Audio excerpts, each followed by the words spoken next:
नमस्कार, city big news पर आप जुड़ चुके हैं साक्षी सोनी के साथ। हरियाणा कांग्रेस के पूर्व अध्यक्ष अशोक तंवर की तरफ से नई पार्टी बनाने की पिछले कई महीनों से तैयारी चल रही है, लेकिन कोरोना की वजह से मामला पलटा हुआ दिखाई दिया था। लेकिन आखिरकार अब उनका नया सियासी मोर्चा जन्म लेने जा रहा है। जी हां, अशोक तंवर पिछले काफी समय से दिखाई भी नहीं दे रहे थे और ना ही किसी पार्टी के ऊपर कोई तंज कसते हुए नजर आए। हालांकि किसान आंदोलन का इतना बड़ा मुद्दा भी चला, लेकिन उसके अंदर भी अशोक तंवर की तरफ से कोई भी अभी तक बयान नहीं दिया गया है।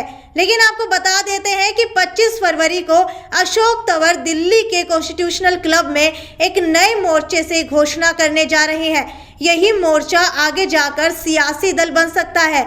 हालांकि कांग्रेस के अंदर खींचतान के चलते उन्होंने कांग्रेस पार्टी को अलविदा कह दिया था और काफी कयास भी लगाए जा रहे थे कि वो भाजपा के अंदर शामिल हो सकते हैं, लेकिन उसके बाद उन्होंने क्लियर कर दिया था कि वो भाजपा के अंदर भी नहीं जाएंगे।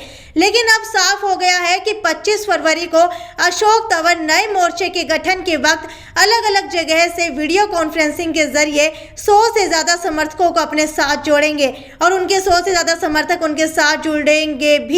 सिरसा से उनकी पत्नी अवंतिका तंवर इस मोर्चे को संभालेगी। किसान, मजदूर और पिछड़ा वर्ग पर फोकस कर अशोक तंवर मोर्चे को आगे बढ़ाने की कोशिश करेंगे।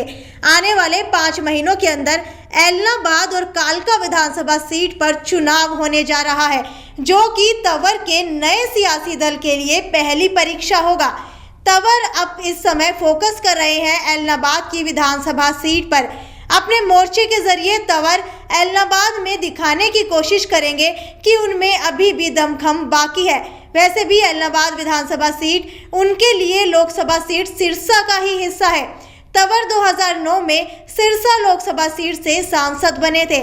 उसके बाद भले ही तंवर 2014 और 2019 के चुनाव में हार गए हो, लेकिन वो दूसरे नंबर पर रहे थे। उन्होंने अच्छे खासे मत भी हासिल किए थे।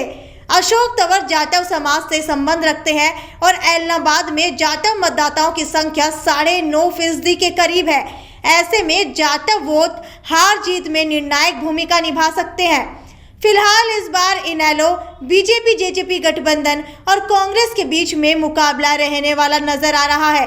अगर तंवर जाटव वोटर्स को अपने साथ खींच ले जाते हैं तो प्रदेश के सियासी गलियारों में संदेश जाएगा कि अब त्रिकोणीय मुकाबले में चौथा कोण भी जुड़ गया है।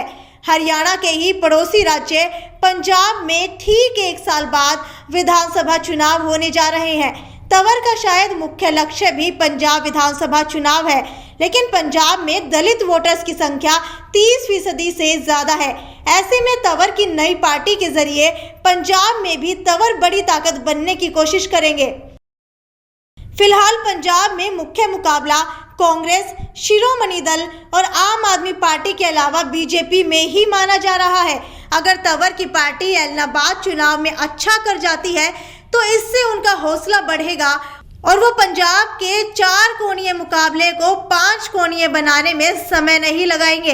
अशोक तंवर का नया सियासी मोर्चा बनते ही एक बात तो साफ हो जाएगी कि वो कांग्रेस में वापसी नहीं करने जा रहे, क्योंकि देश में चर्चा काफी होती रहती है कि फिर से कांग्रेस में वापसी कर सकते हैं अशोक तंवर।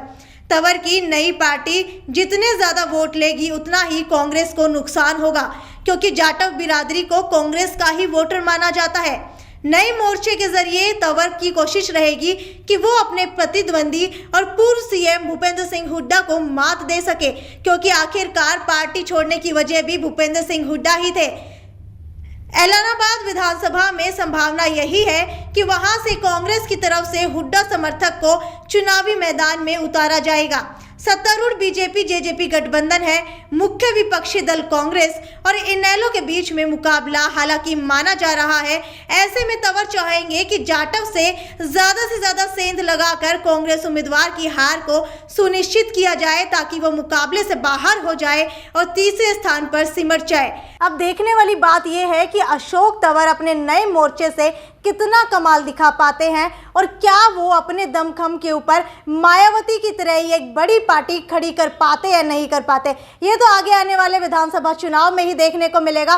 तब तक जुड़े रहिए मेरे साथ। ये थी साक्षी सोनी की रिपोर्ट अपने सहयोगी मोई जाखड़ के साथ, city big news bureau Hisar.